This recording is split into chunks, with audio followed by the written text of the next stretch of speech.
So this is awkward. I guess we can just trust that the screen tells us what you're seeing. If you see anything unusual, let us know. This is my brother, Stephen, and his wife, Alice. Stephen and Alice were high school sweethearts who wouldn't admit it.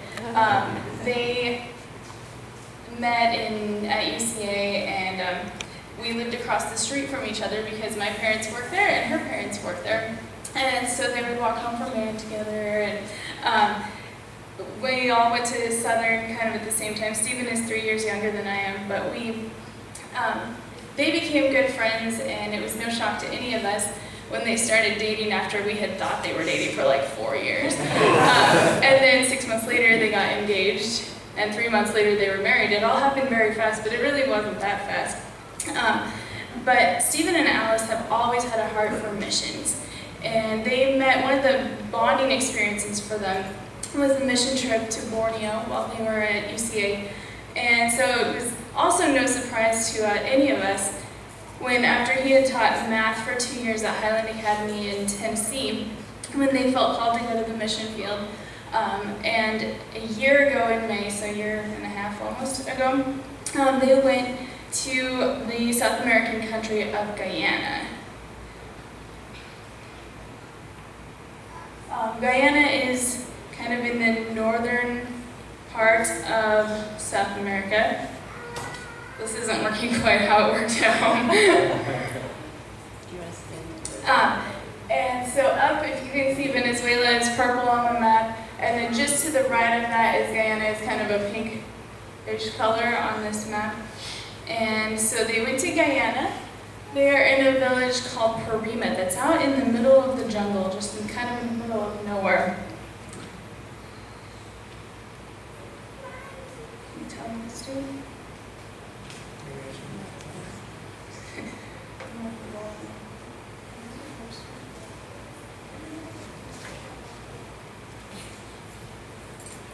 So when you go to Guyana, it's a journey, especially if you're going into the jungle in Guyana. We left Portland Airport at we were supposed to leave at noon, but then the flights were delayed. We went from Portland to Los Angeles. We had a layover there, and then we went to Panama overnight and got to Georgetown, Guyana on Friday afternoon. So it was it's a 3-hour time change. It was approximately 24 hours before we got to Guyana, just to begin with. And then you have to go another private flight into the bush. And so they're there with Gospel Ministries International, and they have, that's David Gates' group, for those of you who have heard of him before. They have a section that's called GAMAS. It's aviation. I can't think exactly what it stands for.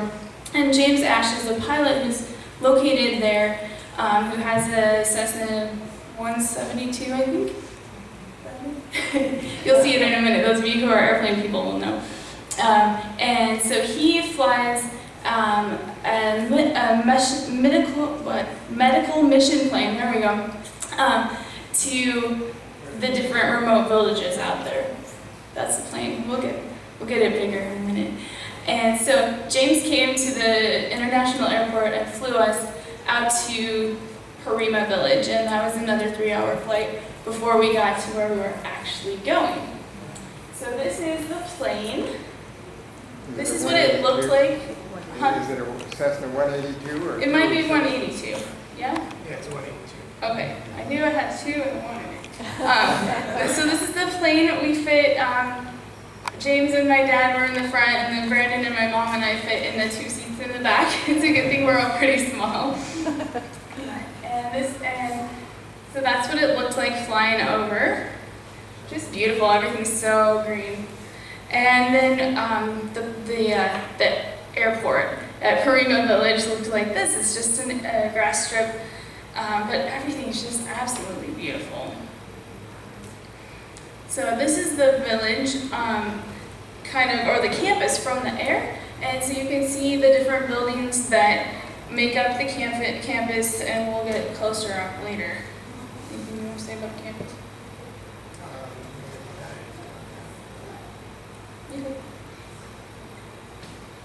So, I'll try to use a pointer here.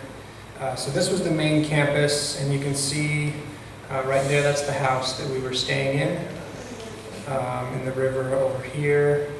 And then the main road being a very loose term, is right there. It's a dirt path, very muddy, slippery when wet. And the building we were doing most of the work in is right there. And then the main farm is kind of this direction. Sorry for my poor arrow, but anyway. So we came down that river. After you fly in, then you take the river on a boat, and so we've got some boat pictures. This was getting into the village. There's no cars. I mean, the road, it's a road, that's all you get. So this is my nephew, Grant, and he was our tour guide on the way back to the house. This is my mom. We were very excited because we were done traveling after 27 hours or whatever it was. And then the house that they live in, this is kind of the front doors of the house. Yeah, they were living on the left side. It's actually It's a duplex. It's a duplex. So. One of the things that we loved about being there was the fruit. And one of the fruits that some of the guys got to experience cutting open was coconuts. They did it with cutlasses, which are machetes, basically. And this is just an example of what a meal might have looked like that we ate. Lots and lots of fruit, pineapple, coconut, bananas. We'll talk about bananas in a minute. Oatmeal, bread. There's no refrigeration, so every meal was cooked from scratch every day. You can see we ate a lot of fruit, had a lot of peels, did a lot of composting. Oh yeah, that was just enough of the compost from a breakfast. So bananas, this was so fun. There were so many bananas. And there was like 12 different kinds of bananas. And they promised us we wouldn't like bananas when we got back to the States, but it's just like a 13th kind, so it works out okay. But they were always hanging bananas. And I wanted to point something out about the bananas. You will notice that there is a surplus of bananas. And I would invite you to turn, if you don't have it open still from scripture reading, to turn back to Isaiah 58. Because we're going to point out a couple of spots in this.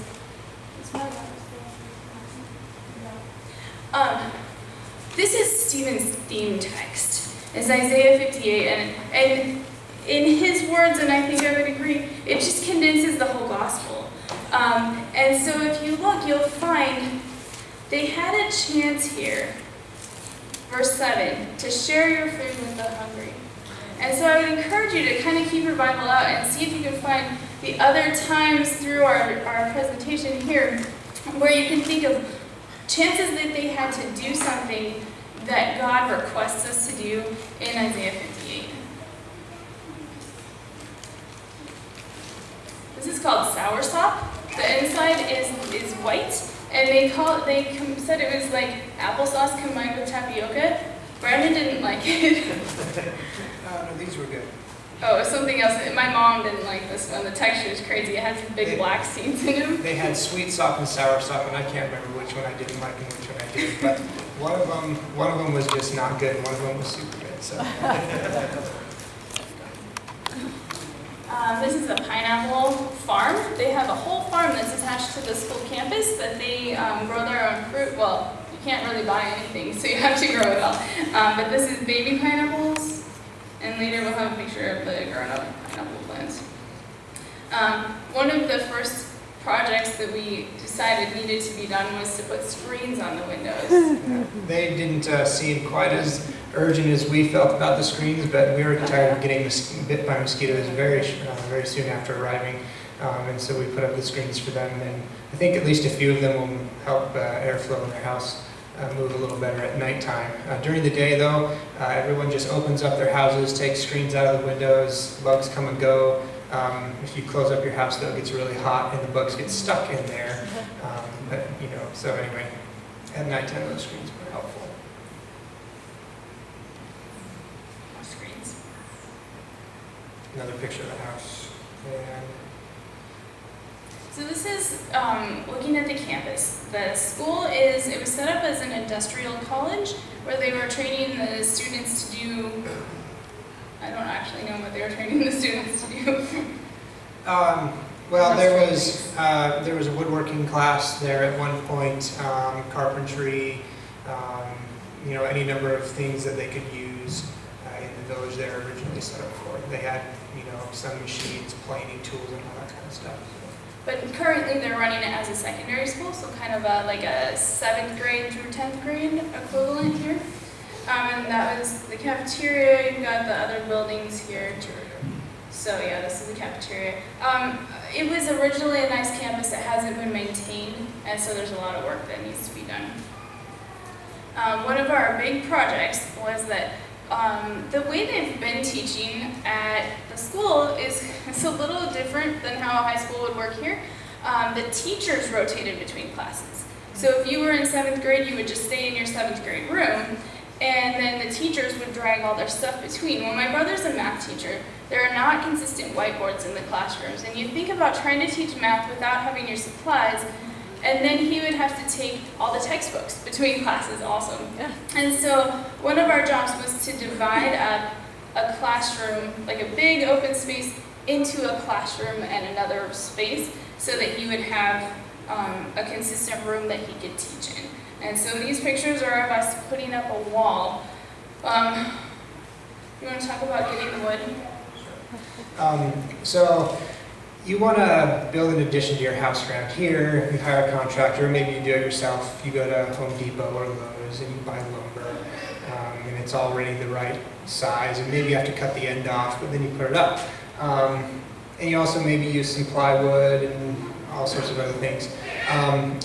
Down in Guyana, Stephen had, before we arrived, months before, hired a local villager, a friend of his, to go into the jungle and cut him boards.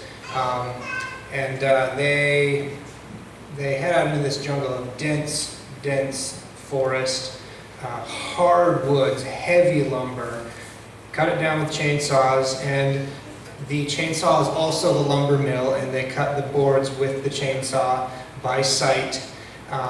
And if any of you knows about lumber, that's ridiculous.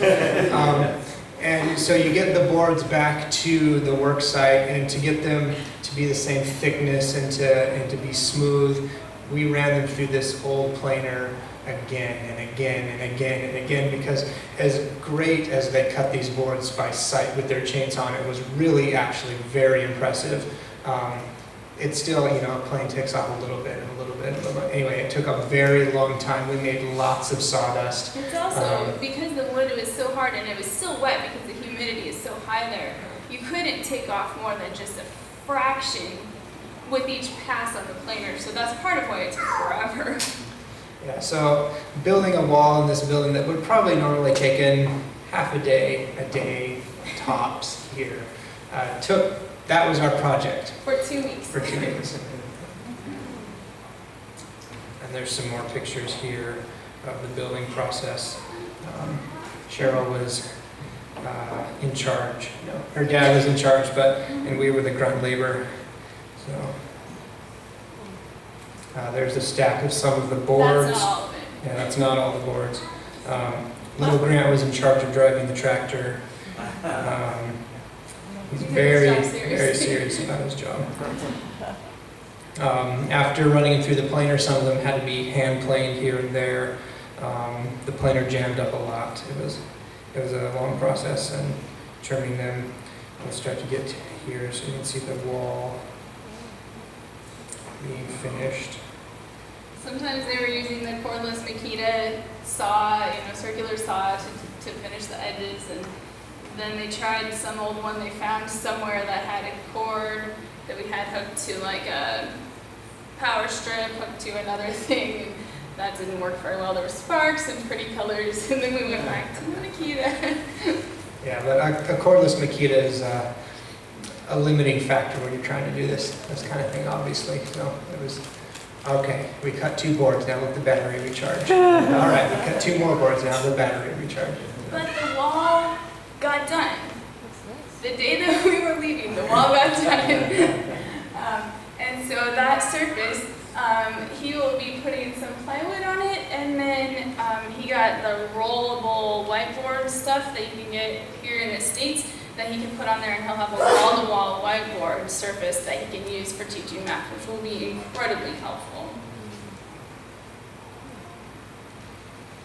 So these are some pictures of going into the village. So the campus you saw, the village is down that road. And so this is just some examples of what the houses look like. This is their one store. It's an outlet store. They call it an outlet store. They have spaghetti there and rice and black-eyed peas. Umbrellas and... Yeah, just miscellaneous things they fly in. This is the community dining hall, and we got to go to a couple of social events there. People are very gracious, and they serve you at potlucks, like they bring you a plate that's already full, which is kind of interesting. This was one of these pictures that I think, to me, it takes me back to Isaiah 58. These are the shoes that my brother's friend Luther's wife wears every day. You might be able to notice one of them. Missing. She has a heel, her shoe doesn't have a heel. And it was so eye-opening to me. I walked out while they were visiting and I said, what is that? And I realized those were her shoes. And it was that moment that we've got, maybe not homeless people, but it says, give clothes to those who need them. In verse 7 again of Isaiah 58. And when we left, you know, you don't want to be doing the handout thing too much, but my mom left her shoes. She wore the same size, and she left her own shoes because we can just buy another pair of shoes here. And it was such a little thing for us to do that can make such a big difference for some of those people. This was our primary mode of transportation when we weren't walking. There's the pineapple growing up. It did not grow up while we were there. It was 2 week time. This is what we were doing at the farm. It's not like some of you maybe grow apples or fruit or have been around farms in the States and seen them. Farming here is a little different. They plant everything up close to the rocky parts of these outcroppings that grow as the rain washes minerals. That's the best soil. You plant something, 3 days later it's overgrown. And so every time you go to harvest something, you're out there cutting back the bush. Just continually cutting back the bush. Farm, it doesn't look like a farm until you get up close and you're like, oh, there's bananas growing here. To get to them we have to chop down the jungle again. But anyway, it was a pretty amazing. There's a back one. Yeah. There's a school or another mission that's like a 20-minute plane flight away from Harima Village, and they were doing some VBS or something. They needed food, but they also didn't have the farm as a source of food there. And so how you replant bananas, like to grow more, is that you dig out these banana suckers that pop up, and then you take that to the next place and plant it again. So that's what they were digging out, banana suckers to send to the people who were in need of food. This is the cabbage section of the farm. We ate a lot of cabbage. Oh, It's supposed to have the whole me in there, but those bananas are heavy. So they had a couple of wheelbarrows that were about to fall apart, but every time we went up to the farm, we came back with as much as the wheelbarrow could carry of bananas. And a bunch of bananas is really, really heavy. And I think Grant was kind of amazing. He could load that thing up. I don't know why it didn't tip over, but. That's the campus of the school. This is an interesting plant. This is called Cassava, and it's like the villager's livelihood almost. The cassava root is sort of edible. It has a lot of cyanide in it, and so they go through this really complicated process to make it edible. And I kind of don't know why they just don't eat bananas, but because cassava is a ton of work. They take the root, they peel it, I think, and they shred it, and then they put it in this like giant sock. I don't know how else to explain it. This giant sock, and then they like squish it down and wring it out until all the moisture is taken out of it, and that takes another 25% of the cyanide out or something.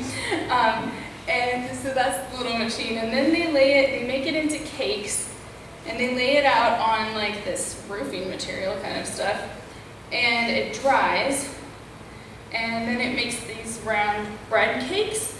They're actually not that good.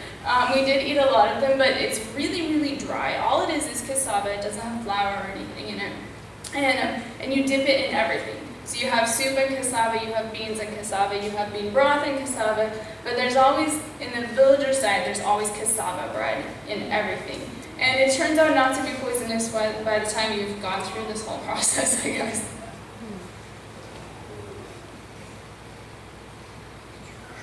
This is heading to the church. Sometimes we walked, it was about a mile, or sometimes we took the boat.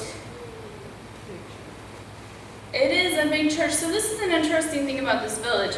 Maybe 100 years ago or so, the Adventist missionaries came and populated this village. It's a village of Amerindians, which is the native people. It would be like Native Americans here, but they call them Amerindians.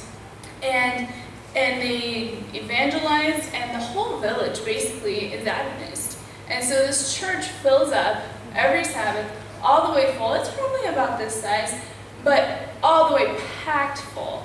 And the people, I was kind of joking this morning about, well, I didn't tell this to Brandon, I joked in my head. We should dress like the villagers, because people always do that from their mission reports. But this is how the villagers come to church. It's thoroughly westernized, except they would have a tie on probably, but not all of them. But it's a very culturally Adventist village. It's shockingly so for being in the middle of nowhere. This man in the blue shirt, well, everybody wore blue this day. To the one who's obviously not one of my parents. His name is Luther. He's the one who cut the wood, the lumber for us. And Luther, maybe 10 years ago or more, I don't know, had an accident with cutting trees where his hip was crushed. And it's a socialized medical system. It's very far for them to get out of Parima to get medical care, but they can get flown out. And in a series of back and forth, they thought it was his knee, they thought it was his hip. They did some x-rays that are really poorly done, and I can tell that, and I'm not a medical person. But what they think is that the ball of his hip is basically gone. And you can see he's stick thin, he walks with a limp, and what he does for a living is he walks to his farm every day. He farms, he cuts lumber, and he's in constant pain doing it. And so one of the things that we were trying to figure out while we were there, and that my mom's still working on, is there some way to help him? Could we get him to the States for a hip replacement? Would it even be worth it if he just has to go back and keep working? Could he have recuperation time? Would his family starve in the meantime? All of these questions, because unlike here in the States where, I wouldn't have to have a leg for my job. I could sit all day and teach. But there, everything is physical, everything is hard.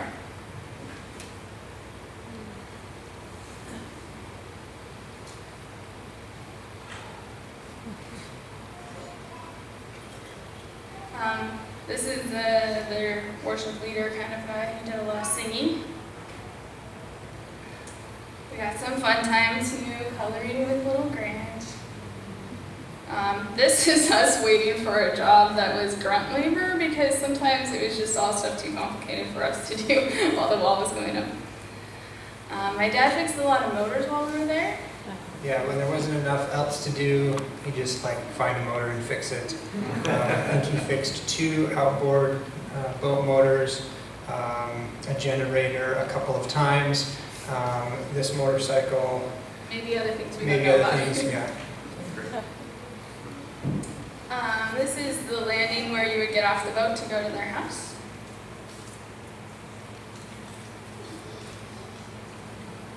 Oh, this is Another chance that they had to minister to someone while we were there, she's mostly blind. I can't remember her name, but they walk, miles, a mile and a half easily to get between places. And she had walked out and to visit Stephen and Alice, and then we could see that a storm was coming. And when a storm comes there, it's serious business. It's not like our rain, it's crazy. And so she was going to walk home, and we said, no, you don't need to walk home. We will take you in the boat. I don't know how she was going to get there because it was across the river and down a long ways, but we took her home. This is kind of a good picture of the boat, but also this was an adventure to get some bamboo. Stephen likes to use bamboo for a few things, and he's had cut a piece of bamboo in the jungle, and we went to help him get it out. And just to give you an idea, that snake-like looking thing is the bamboo. It's probably from here all the way out the front door of the church long. To the other road. To the road, long. And it was across the river, so we took the boat across the river, went in, untangled it from the other bamboo, which was very tricky, and drug it out, and then floated it across the river and hauled it up. But it's amazing, a piece of bamboo, like all the other lumber we were working with, you'd take 1 2x4, and 2 people would carry that comfortably. This piece of bamboo that was from here, 30, 40 feet long, 2 guys pick it up, 1 on each end, no problem. Amazing stuff. And it was kind of a fun adventure getting it out of the jungle. So. This is how they transport their cassava bread to market, in these round things all wrapped up. And I don't know, do you remember what the value of that? Well, I think each cassava cake is worth like $4. Food is actually about the same price as here once you convert the currency. And you can put like a dozen in each of those little things, so that's a few $100s of a lot of cassava. Cassava. Yeah. And then another item they use here is the warshi. It's like a backpack, and they use these for hauling, anything. One of the primary means of outside funds coming into the village is the village is only 10 miles from Venezuela. You can get a lot of cheaper goods there and then come back and sell them for more. And so people will walk the 10 miles to the border, buy stuff, and carry it back on their backs. Everything from, basic food supplies to gasoline in 5-gallon jugs. They'll haul on their back. Some people have gotten more creative, and they've started floating it down the river on inflatable mattresses that they've been able to get from Georgetown. So that's sometimes funny to see too. But this was the traditional way of transporting goods. So we had flown in with James, but when it was time to leave, James had left the country already for his furlough kind of thing. And so we had to find other transportation back. And so we took a boat with a man named Abraham, who is a businessman. He was the one who was selling all that cassava, taking it to market.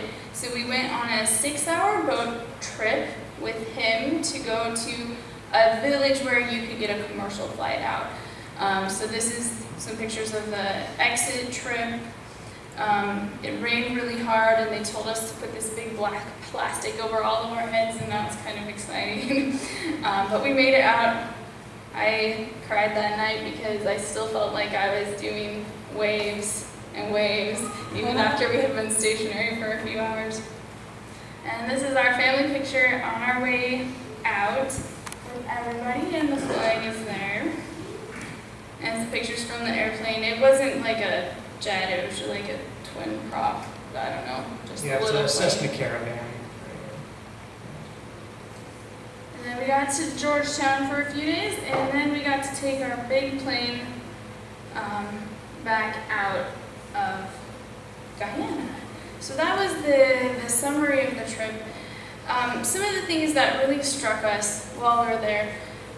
Stephen and Alice are very intentional about all of their relationships. They're there to teach at the school, but really they're there to make friends with the village people and to restore some relationships between the church and the school that's there, which have been a little broken. And over, we had worship at night, and Stephen would bring remind us of Isaiah 58 at various times. But some things we really appreciated. One was that they had a family worship every night, reading scripture, singing songs, and not just a short token worship, but a really extensive worship that was really a blessing.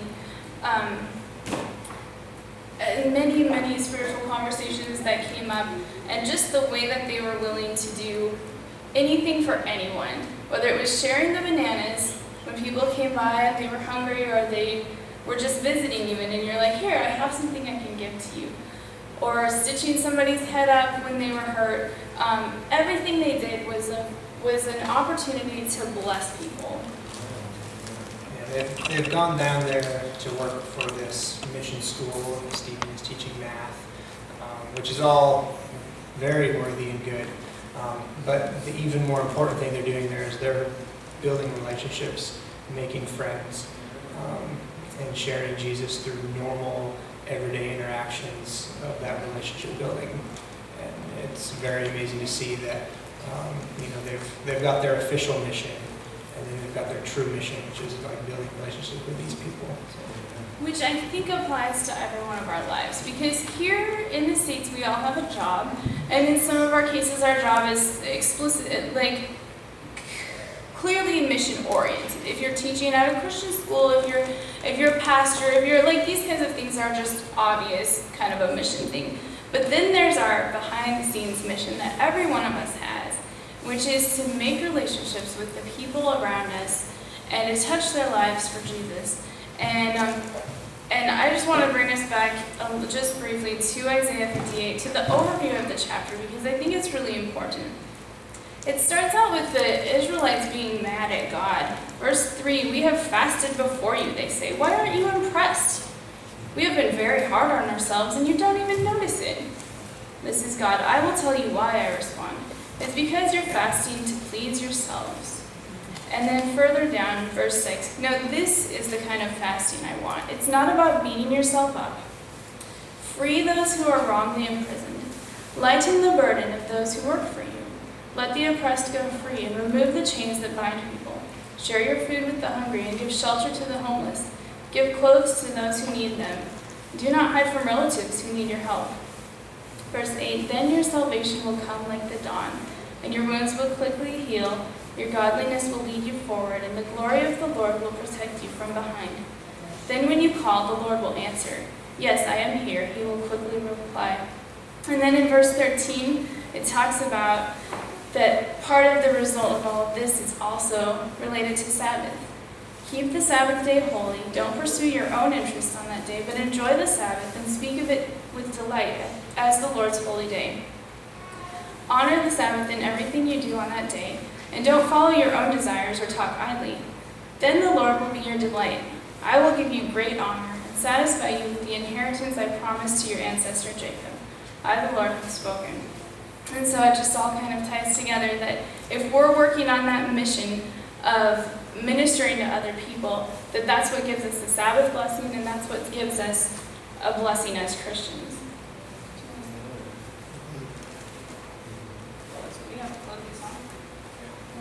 Oh, the closing song, I just got excited.